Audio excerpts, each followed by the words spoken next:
Money, money, money. Can we ever have enough money? I don't think so. There's a quote that I really like by Walt Disney, actually, and it's I'm sorry, let me read that here. The way to get started is to actually stop talking and start doing. And I have a guest here today, actually two guests here with me today that have actually done just that. We have Donna Johnson here, and Donna, you are a self-made millionaire. I am. And then we also have Maureen Mulvaney. And Maureen, you wrote a book. You're debuting 21 women across the country that have actually made $1 million. That is correct. And why I did it the way I did it was I had read this statistic that said 56% of the people living in poverty in the United States of America are women. Mm-hmm. I was shocked by this, and I thought there's got to be a way to help women to become millionaires, to be financially free. Looked at corporate America. You had to have too much education, too much behind that. Then I looked at small businesses. Love them, but there was a lot of capital outlay that you had to have. Mm-hmm. But then when I found the home-based business entrepreneurs, Donna Johnson and some of the people I found loved what they were doing, making gangster kind of money, and yet having a great time doing it. So I thought, this is something I can find out. How are they doing it, and how can I teach other people to do it as well? Okay. And so I would imagine with that statistic that you said about poverty that a lot of these women are single moms living below Correct. Poverty, trying to raise a family Correct. and not being able to work in terms of a corporate world or a corporate job Right. or not having the education. Mm-hmm. Donna, you actually are a single mom. You do not have a college degree, Right. and you are a millionaire.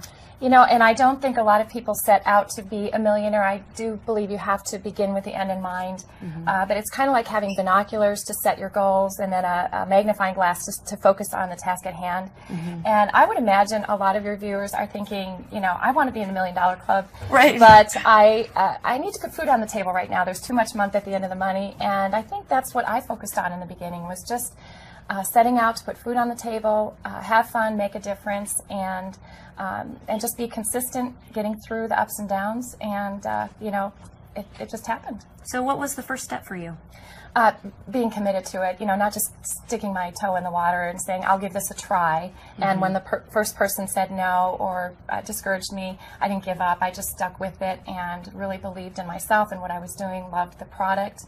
I'm a part of direct sales network marketing, so if you love what you do, you never work another day in your life. Right. And one of the things that was in common between all of these women, it was not luck, because people say, oh, they're so lucky. Oh, it must be karma. Oh, it was because they had the success gene. Right. Well, honey, they didn't come popping out of their mama with that success gene. It was exactly what she said. The first ingredient was, I decided. They didn't try, they didn't do their best, they decided, which was a commitment. So one of the very top secrets in the book is you have to decide. Mm-hmm. And once you do, everything else falls in place. Mm-hmm. So once you make that commitment, right. I even believe in writing your ideas down. Writing it down. When you write it down, it makes it more real, and then you're willing to take the next step. So can you tell us a little bit about some of the other women in this book that were successful in their millions? Well, they all came from the home-based business industry, and like Donna said, what was so exceptional about that, why this made so much sense, was it's such an even playing field. Mm-hmm. In the corporate America, we still lag behind. Women make less than men. Absolutely. In the home-based business industry, it's exactly even, so that we have the ability to have an even playing field. And they absolutely, our skills in this industry are nurtured and honored. In the corporations, what we found was it's more of a hunter mentality. Go out there, stalk your prey, kill them, drag them in.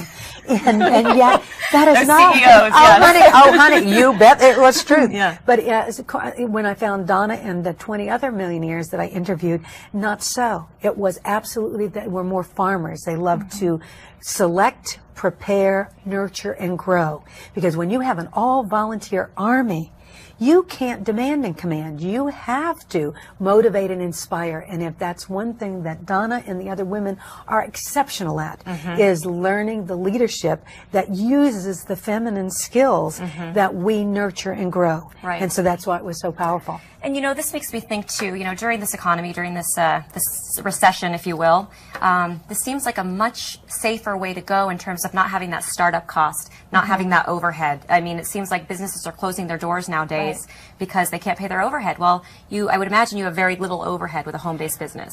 Absolutely, Angela. And we talked about this earlier. The perception for women working from home is maybe that they're fulfilled, but they're not making money. There are women making money. We're just not wearing banners saying, hey, I'm a millionaire.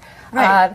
And I just think that people are looking for a plan B. They're looking for ways to supplement their income. Absolutely. You can actually start your business for under $500, so your risk-reward ratio is very low.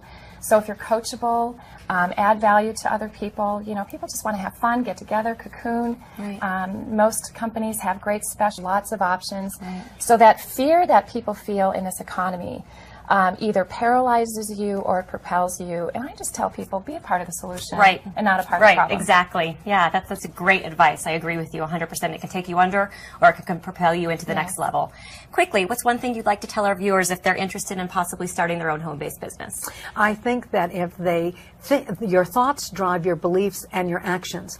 If you think that this is a great economy, that you have products and services that others, it will attract other people that have that same thinking. Absolutely. And so it's the thoughts that drive the behaviors and the actions. Okay, so think positively. Thank you, ladies, for being with us today. You were very impressive, and I love the information that you gave us. I think there's a lot of women out there that could definitely benefit from something like this, so thank you so much.